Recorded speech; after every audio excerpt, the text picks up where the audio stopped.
Selamat datang di Rumpi Sehat, tempat kita ngobrol santai soal kesehatan, dari cerita sehari-hari sampai apa kata penelitian. Coba deh, kamu bayangin lagi masa-masa awal remaja dulu. Masa di mana tubuh kita rasanya berubah drastis banget, hormon lagi berantakan, terus tiba-tiba kepala kamu tuh penuh sama pertanyaan soal perubahan fisik atau kesehatan reproduksi. Masa-masa puber yang membingungkan ya. Nah, iya. Dan rasanya tuh tabu banget buat diomongin terang-terangan kan? Pertanyaannya, waktu itu kemana biasanya kamu lari buat nanya? Apa kamu dengan santainya gitu jalan ke klinik nanya dokter? Atau berani angkat tangan di kelas nanya ke guru?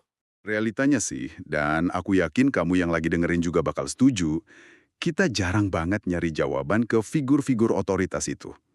Hari ini kita bakal bedah tuntas, ngelakuin eksplorasi mendalam dari tumpukan data yang udah kita kumpulin.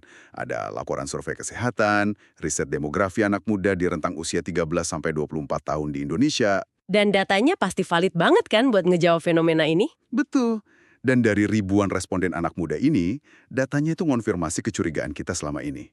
Sumber informasi utama mereka untuk urusan sepenting tubuh mereka sendiri, ternyata bukan tenaga kesehatan. Tebak kemana mereka lari? Kemana tuh? Teman tongkrongan? Ibu dan internet. Tenaga kesehatan tuh cuma dicari sama sekitar 3% anak muda aja. Dan yang bikin lebih kaget lagi, figur ayah itu nyaris nggak pernah dijadiin tempat bertanya. Angkanya nggak nyampe 2%.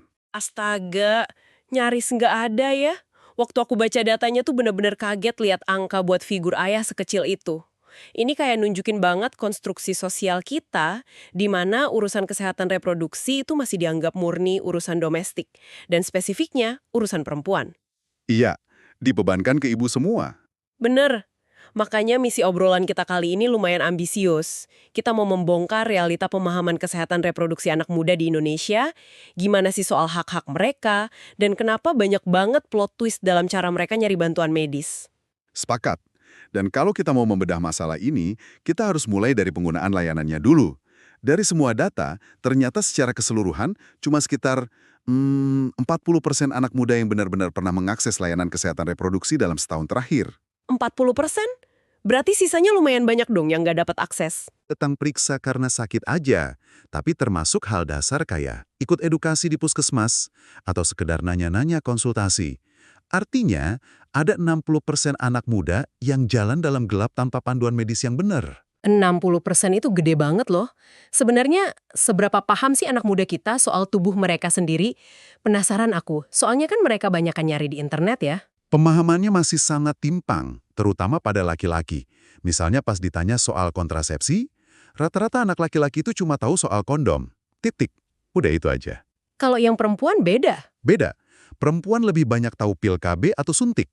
Tapi begitu metodenya bergeser ke ranah laki-laki, kayak vasektomi gitu, pemahamannya langsung terjun bebas. Hampir nggak ada yang tahu. Nah, ini yang sering nggak disadari, edukasi yang mereka dapat kayak masih ngedorong narasi kalau urusan mencegah kehamilan itu yang murni tanggung jawab perempuan aja. Tepat banget. Dan ada contoh mitos yang masih sangat dipercaya nih. Cuma sekitar 12% perempuan dan 23% laki-laki yang tahu kalau kehamilan itu bisa terjadi pas perempuan lagi menstruasi. Ya ampun, berarti mayoritas dari mereka masih percaya mitos kalau menstruasi itu zona yang bebas risiko ya? Bahaya banget kan? Bahaya banget beneran. Kalau mereka cuma ngandelin info dari internet yang nggak divalidasi, bisa salah ambil keputusan penting soal tubuh mereka.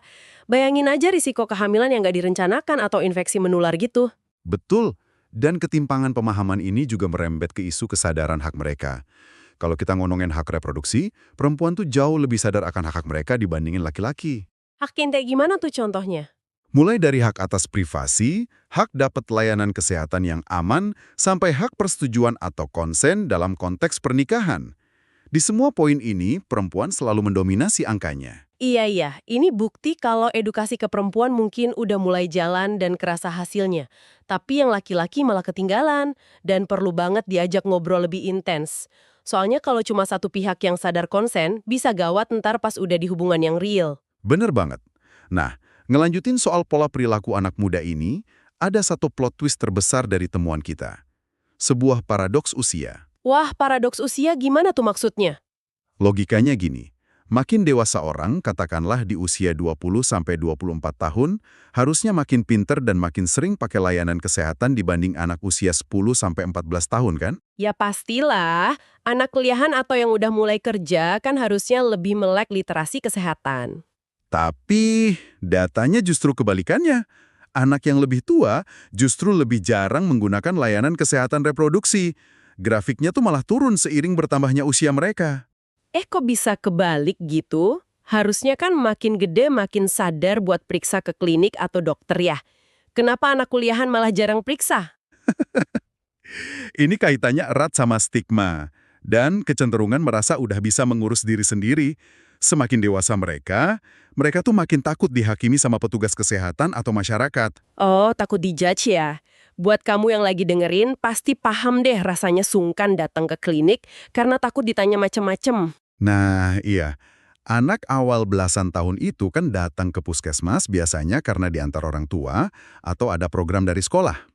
Tapi pas umur 20-an, payung institusi itu hilang. Mereka harus inisiatif sendiri, dan disitulah rasa takut dihakimi, kayak ditanya belum nikah kok periksa ginian, bikin mereka mundur teratur. Benar juga. Jadi malas duluan datang ke fasilitas resmi. Terus, ada faktor lain nggak selain usia? Gimana sama anak-anak yang di desa? Itu poin yang penting juga.